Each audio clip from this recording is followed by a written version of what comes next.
বারবার নেবে নাকি?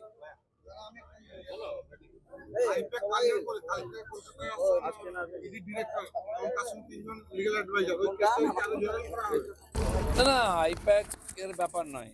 ইডি তো সারা বছর আসে। দাঁড়াও, চলো হয়ে গেছে। ইডি ডাইরেক্টর প্রথমবার আসছেন নাকি? সারা বছর আসেন, সিবিআইও আসে। পশ্চিমবাংলায় যে ধরনের দুর্নীতি আর হিংসা চলছে, এটা বন্ধ করার জন্য তারা চেষ্টা করছে। দুর্নীতির জন্য বারবার তদন্ত হচ্ছে এবং চেষ্টা হচ্ছে এটাকে ঠিক করার জন্য। নাহলে এত দূর যাচ্ছে, মমতা ব্যানার্জিকে ফাইল চুরি করে পালাতে হচ্ছে কেন? ব্যাপারটা তো সহজ নয়। হ্যাঁ, সমস্ত সংস্থা লেগেছে, কারণ পশ্চিমবাংলায় দুর্নীতিতেও নেতৃত্ব দিচ্ছে, হিংসাতেও নেতৃত্ব দিচ্ছে, গলাবাজিতেও নেতৃত্ব দিচ্ছে। আর এগুলো সব বন্ধ হবে আস্তে আস্তে।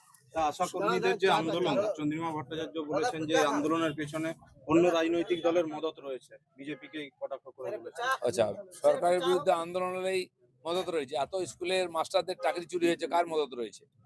এই যে 28,000 26,000 শিক্ষক এই রাস্তায় বসে আছেন, কোর্টে কেস চলছে, ধর্ণা চলছে, সেটা কার হাত ছিল?